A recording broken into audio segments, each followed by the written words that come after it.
Welcome to session 4 of the Monte Carlo lecture, and in this one we're going to talk about simple Monte Carlo integration.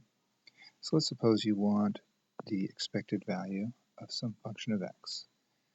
That expected value can be written as the integral of that function of x, df of x, where f of x here is the CDF, or we can write it as the integral of g of x with respect to the probability distribution, p, the underlying probability distribution. So how do we calculate this integral? Well, essentially, we draw a number, here I'll just call it capital R, of independent samples from the distribution indicated by the CDF. We then calculate the function g at each of those values that we drew, and we take the sample average. This mu hat is an estimator for the actual value of mu. As the variance as R goes up, the variance of the mean goes down. This is just straight out of Stats 101. It has to do with sample averages. And it's fairly straightforward to implement. But the question becomes, how do we draw from a particular CDF? Well, in the univariate case, it's fairly straightforward so long as the CDF is a one-to-one function. And here's how it works. You'll notice that the CDF evaluated at x is equal to some value, which I'll call p, which is on the unit interval. In other words, it goes from 0 to 1. So as x varies from some low value all the way up to however its upper range goes, even all the way up to infinity, depending on the range of the variable, the CDF will map any given value over to the probability of essentially the set of negative infinity to that value, and that probability, of course, has to be between 0 and 1. So this is a classic map of a CDF. It goes from 0 to 1. It is cumulative, and therefore it is always increasing.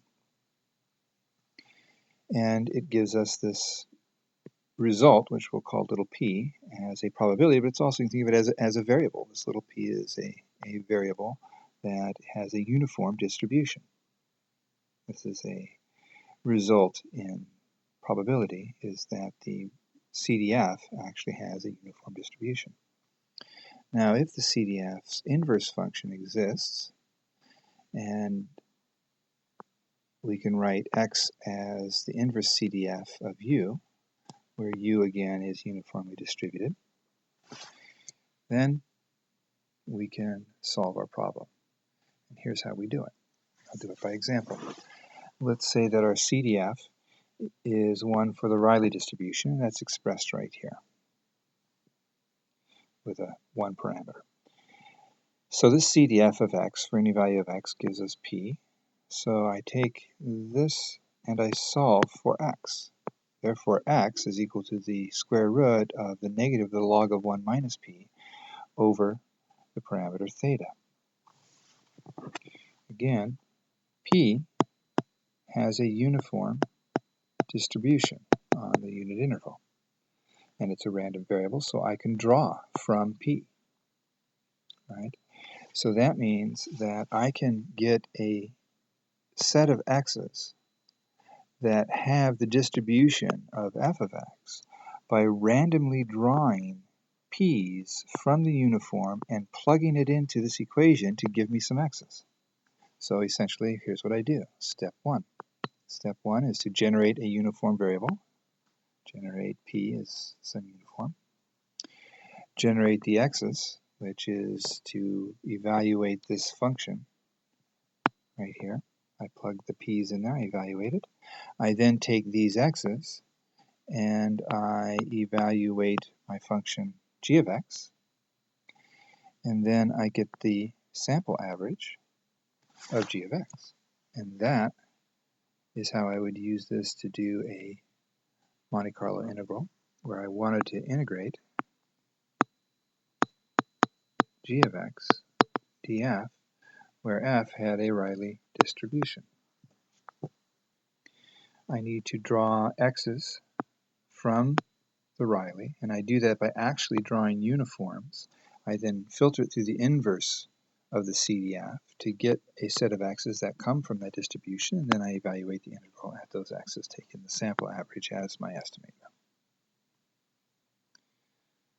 I can do this again. Suppose instead f had a Gumbel distribution. Well, here's our Gumbel CDF. It again is equal to some value p, so we can reverse it.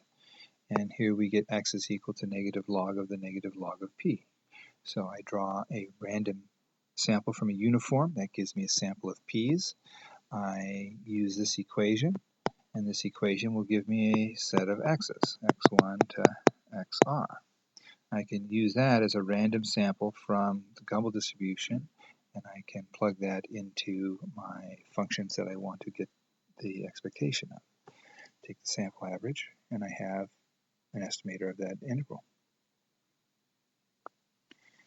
Now, notice that Stata can draw from a normal. I say approximate here because it actually uses a approximation algorithm, but we can take it for our purposes as drawing from a normal. You can say generate z is equal to inverse normal uniform z and 0, 1. And you can take that z, multiply it by some constant, and add a constant, and that would give you x's that are normal with the mean of a and the variance of b squared. So you can also draw from some distributions directly. And you should look, because Stata can draw a number of random variables from various distributions. If, for example, and I don't remember that it does, but let's just assume for the moment that it has a random number generator for Gumbel, then you wouldn't have to go through this process. You can just literally draw directly, use Stata to draw directly from the Gumbel distribution. And we'll do this in class quite a bit. We're not going to always be drawing from a uniform, but a simple way of doing it for any CDF that you can invert is to draw a value of p, go through the inverse function to give a set of x's from that distribution. So that is one way to do univariate draws. From a multivariate perspective, we actually need to account for the multivariate dependencies. And that can be a little more complicated. Later on, we will work with something called copulas that will allow us to do this. But for the moment, let's look at the multivariate normal. You can think of multivariate normal as a vector, a random vector x that has a normal distribution with the mean vector mu and the variance covariance metric, sigma.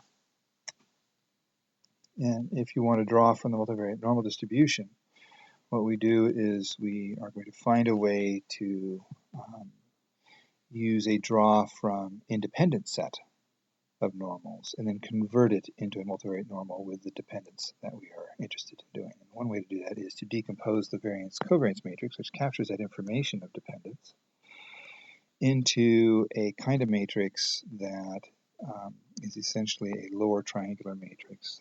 When you multiply it by the transpose, you get the variance back. It's called a Cholesky decomposition.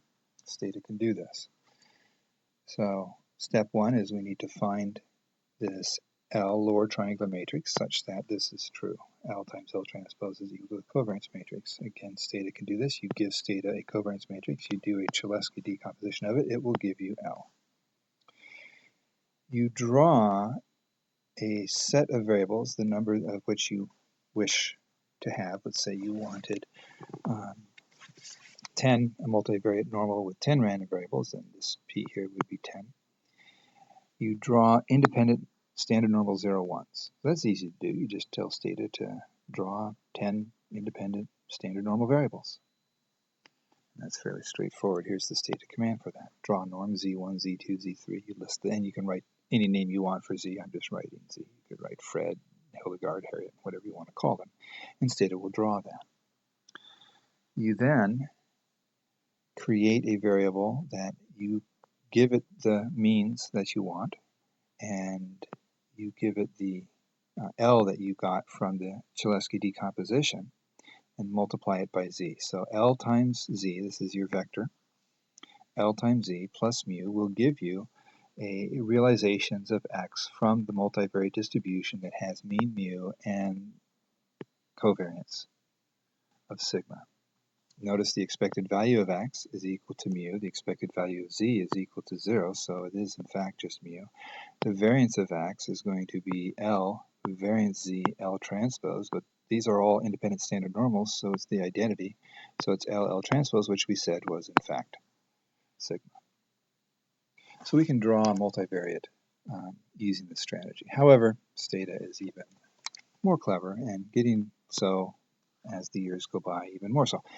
So really we could use this command with a comma, and you can tell it, give it a covariance matrix. You'd look up the command, it'll give you how to do this, and you can give it the mean matrix, and it will then give you a multivariate normal with that mean and with that covariance. So in fact, we don't really need to use Cholesky decomposition to draw a multivariate normal very often. There are other reasons in coding where we might find it helpful, but at this point we can consider that Stata will do it for us, and there's going to be seldom a chance that we need to use that. So this ends this particular section.